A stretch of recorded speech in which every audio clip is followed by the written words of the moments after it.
Hi everyone, my new video में आपका स्वागत है। आज हम बात करेंगे पीएफ के बारे में दोस्तों। पीएफ क्या होता है और कितने प्रकार का होता है, पीएफ का पूरी बात करेंगे पीएफ के बारे में दोस्तों। पीएफ होता है भविष्य निधि। क्या होता है? पीएफ होता है भविष्य निधि, प्रोविडेंट फंड। क्या होता है? Provident fund. ये भविष्य निधि तो अब चालू हुई है दोस्तों। जब से शुरू, जो पहले के हमारे बड़े बूढ़े हैं या बच्चे हैं, वो कुछ ना कुछ धन अपना भविष्य के लिए क्या करते थे, इकट्ठा कर रखते थे। पहले क्या, जमीन के अंदर जो कुछ रुपए होते थे गाड़ के रख देते थे कि भविष्य में हमारे काम आएंगे।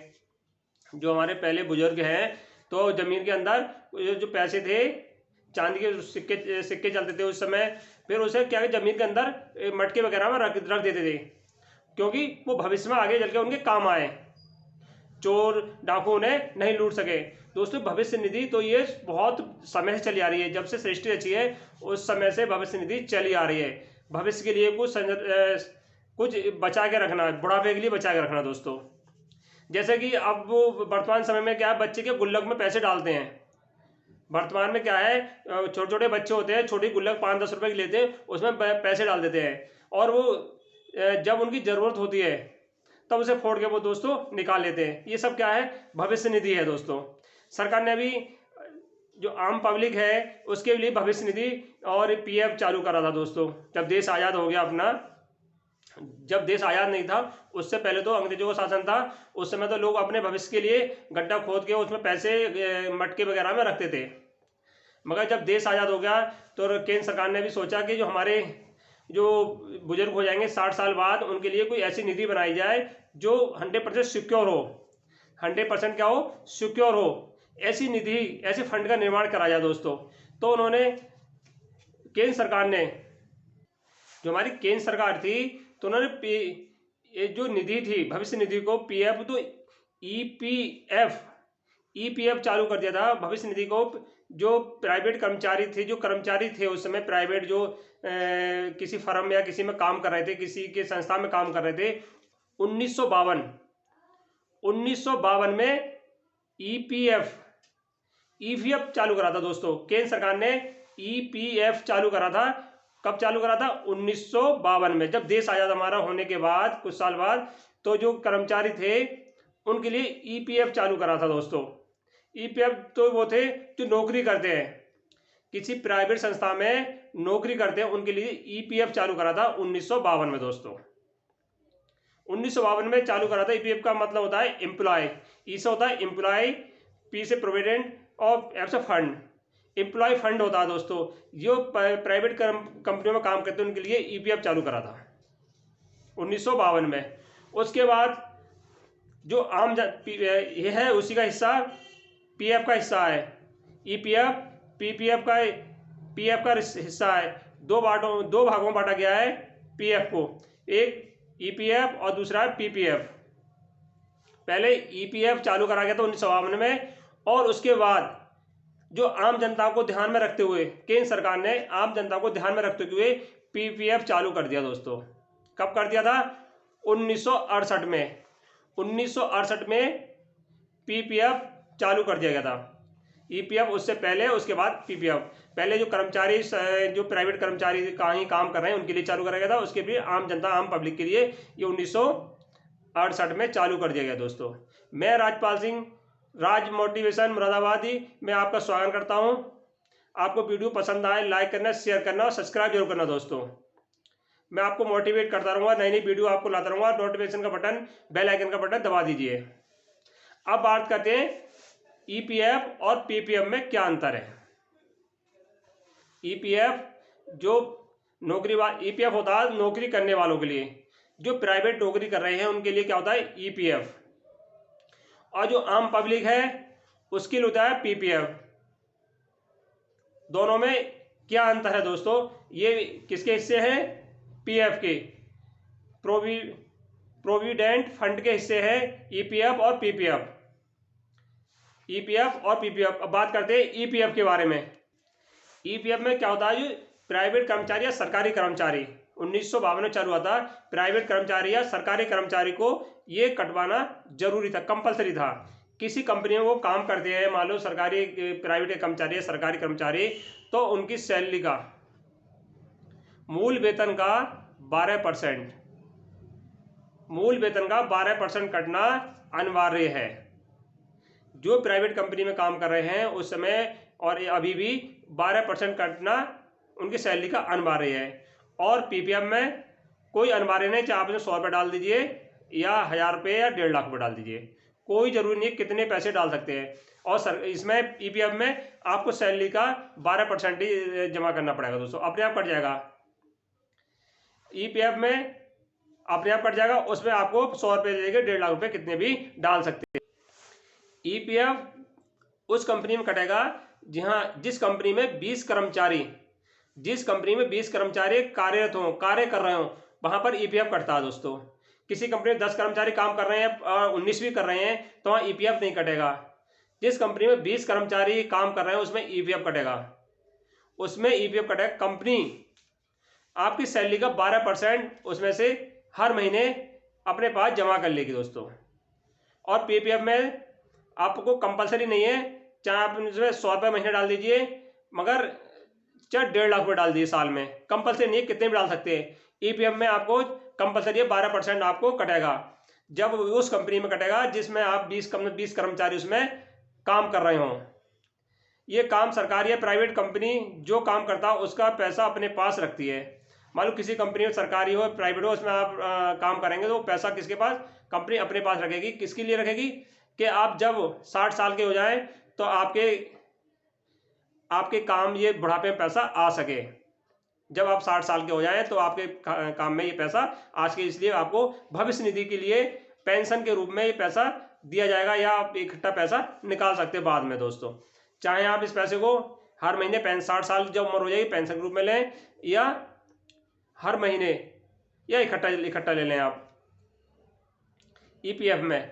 और पीपीएफ में क्या है, ईपीएफ में 60 साल के बाद मिलेगा पैसा, और पीपीएफ में इसके बाउंडेशन है 15 साल। पीपीएफ में जो प्राइवेट फंड है इसमें 15 साल के बाद पैसा मिलता है, ईपीएफ में आपको 60 साल के बाद मिलेगा। ईपीएफ में ब्याज दर कम से कम 12 से 13% होता है। ईपीएफ में ब्याज अधिक होता है क्योंकि वो लॉन्ग टर्म के लिए होता है, 60 साल के लिए होता है। और पीपीएफ में ब्याज दर 7.5 से 8% रहता है।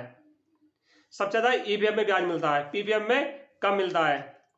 ये 60 साल के बाद और ये 15 साल के बाद मिलता है दोस्तों।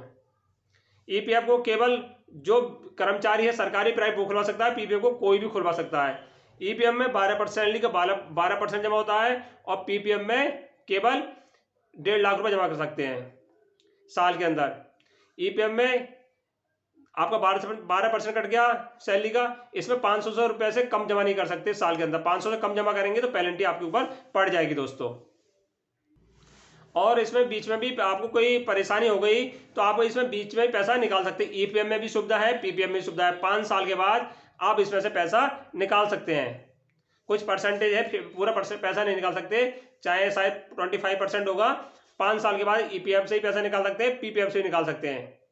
मान लो कोई इसका एक और फायदा है ईपीएफ पीपीएफ का, मान लो कोई दिवालिया हो गया, कुछ भी हो गया, कितना भी लोन है उसे सरकार दिवालिया घोषित कर दे, मगर उसको जो प्राइवेट फंड है पीपीएफ या ईपीएफ, उससे सरकार या बैंक उसे बिल्कुल नहीं छूगी।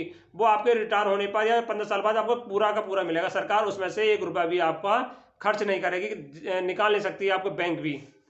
चाहे आप कितने दिवालिया बैंक के घोषित हो जाए तो आपका वो पैसा बैंक उस पीपीएफ का पैसा आप ले नहीं सकती, किसी कीमत में नहीं ले सकती दोस्तों। अब बात करते हैं जो ईपीएफ है और पीपीएफ में। दोस्तों ईपीएफ पीपीएफ में क्या होता है, टैक्स फ्री होती है। ये क्या होता है, टैक्स फ्री होता है। ईपीएफ सरकारी या प्राइवेट कर्मचारी खुलवाते हैं, पीपीएफ को पब्लिक का कोई दिहाड़ी मजदूर दुकानदार कोई भी खुलवा सकता है, मगर बशर्ते भारत का नागरिक हो। ये पीपीएफ कहाँ खुलवाएंगे, ईपीएफ ये अकाउंट मिलता है लाइफ में या अपनी नौकरी टाइम में कितना, 1 बार, और पीपीएफ भी 1 बार ही मिलता है। मान लो कोई प्राइवेट कंपनी में टाटा में काम करता है और उसका ट्रांसफर रिलायंस में हो जाता है, वही अकाउंट नंबर कहाँ आ जाएगा, रिलायंस में आ जाएगा, क्योंकि भविष्य निधि का खाता जो नंबर होता है वो 1 बार ही आपको मिलता है दोस्तों। मान लो एसबीआई में आपने पीपीएफ खुलवा लिया, वही अकाउंट और किसी और बैंक में जमा करेंगे पैसा, या कहीं भी जमा कर सकते हैं एसबीआई में, वही रहेगा आपका। ऐसे ये जो प्राइवेट कर्मचारी हैं किसी टाटा में या किसी और ग्रुप पर काम, किसी कंपनी में काम करते हैं, वो किसी कंपनी चेंज करते हैं 1 साल 2 साल बाद, तो उनका अकाउंट नंबर दूसरी बैंक में या दूसरी संस्था में जाएंगे, वहां पर वो दे देंगे, जिससे उनका पैसा उसमें जमा हो जाता है दोस्तों। ये इसमें ये फायदा है। ईपीएफ पीपीएफ हो गया। अब बात करते हैं अगली स्कीम है, अब बात करते हैं जीपीएफ और एनपीएस के बारे में। जीपीएफ होता है जनरल प्रोविडेंट फंड। ये केवल सरकारी कर्मचारी के लिए खुलता है दोस्तों। जीपीएफ अकाउंट केवल सरकारी कर्मचारी के लिए खुलता है। ये जो सरकार के अंदर कर्मचारी हैं उनके लिए अकाउंट खुलेगा। इसमें सैलरी का, ईपीएफ में 12%, इसमें सैलरी का 10% कटना अनिवार्य है। कितना? 10% कटना इसमें सैलरी का अनिवार्य है जीपीएफ में दोस्तों। जीपीएफ में भी चक्रवृद्धि ब्याज मिलता है। जीपीएफ में भी चक्रवृद्धि ब्याज मिलता है। मान लो 1 साल में आपके 1,05,000 हो गए, तो मूलधन में वो 1,05,000 माने जाएंगे, उसके ऊपर ब्याज मिलेगा। ये दोनों ही टैक्स फ्री है। ईपीएफ भी टैक्स फ्री है, कोई टैक्स नहीं लगेगा। जीपीएफ भी टैक्स फ्री और पीपीएफ भी टैक्स फ्री है दोस्तों। ये तीनों टैक्स फ्री है। अब बात कर लेते हैं एनपीएस। एनपीएस में भी टैक्स फ्री है। एनपीएस भी टैक्स फ्री है। एनपीएस जब पुरानी पेंशन 2004 से पहले बंद कर दी गई, तो केंद्र सरकार ने 1 जनवरी 2004 को एनपीएस लागू कर दिया गया था। 1 जनवरी 2004 को एनपीएस लागू कर दिया गया था। इसमें भी रिटर्न बहुत अच्छा मिलता है। ये भी प्राइवेट आदमी इसमें अपना खाता अकाउंट खुलवा सकते हैं। इसमें भी जो प्राण नंबर है वो भी एक बार जनरेट होता है लाइफ में। इसमें 18 साल से लेकर कोई भारत का नागरिक 18 साल से लेकर और 65 साल के बीच में खाता खुलवा सकता है, जिसकी उम्र है। और इसमें आपका मैच्योर कब होगा? ये भी पेंशन फंड है। पेंशन के रूप में आपको पैसा मिलेगा। कितना?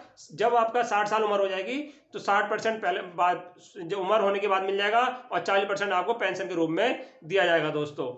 इसमें जो 60% मिलेगा वो भी टैक्स फ्री है, और 40% आपको हर महीने पेंशन के रूप में दिया जाएगा। दोनों में इसमें कोई टैक्स नहीं लगता दोस्तों। एनपीएस में भी, एनपीएस में वो भी कोई भी खाता खुलवा सकता है। इसमें टीयर 1 टीयर 2 होता है। टीयर वन में जो पेंशन का अकाउंट टीयर 1 में खुलता है, इसमें प्राण नंबर मिलता है। प्राण नंबर लाइफ में एक बार मिलता है, वही लगातार चलता रहता है दोस्तों, दोनों ही। और टीयर 2 होता है, जो अपना बिजनेसमैन है उनके लिए टीयर 2 होता है। सर्दियाँ बहुत हो रही है, मुझे भाप निकल रही, कोई बात नहीं। एनपीएस में रिटर्न मिल जाता है, लगभग 10% मिल जाता है। एनपीएस में रिटर्न 10% मिल जाता है, और जीपीएफ में लगभग 8 या 7.5 ऐसे 10% मिलता है। और सबसे ज़्यादा मिल जाता है, और उससे भी ज़्यादा उसमें मिल जाता है ईपीएफ में। मगर ये एनपीएस है, शेयर मार्केट के ऊपर है, भाव चढ़ते उतरते रहते हैं। 15%, 14%, कभी 10% इसे मान के चलो। इसमें कोई भी सरकारी, अर्धसरकारी और प्राइवेट कोई भी खाता एनपीएस में खुलवा सकता है दोस्तों। 2009 में इसमें चेंज कर दी गई थी। पहले सरकारी कर्मचारी के लिए स्कीम लाई गई थी। अब 2009 के बाद प्रत्येक नागरिक भारत का इसमें अपना अकाउंट प्राण नंबर ले सकता है और अपना भविष्य के लिए पेंशन पा सकता है दोस्तों। अब बात करते हैं ग्रेजुटी के बारे में। ग्रेजुटी क्या होती है दोस्तों?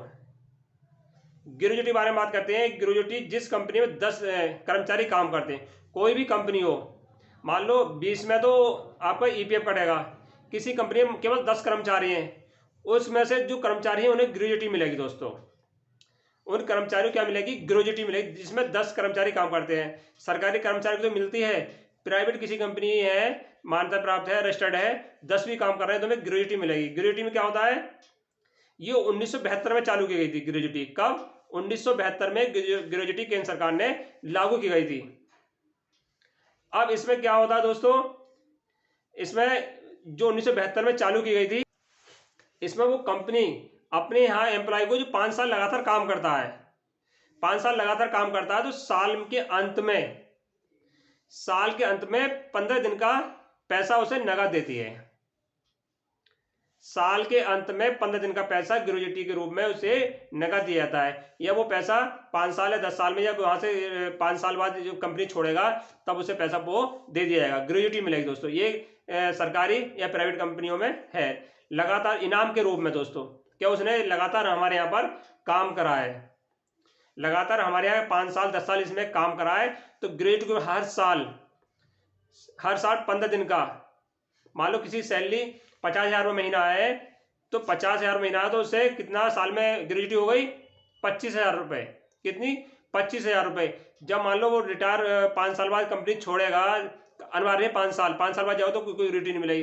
5 साल में 25 75, तो 5 साल से लगा लिए 25 125, 1 लाख 1.25 लाख रुपये उसे लगभग उसे ग्रेजुटी के रूप में दिया जाएगा।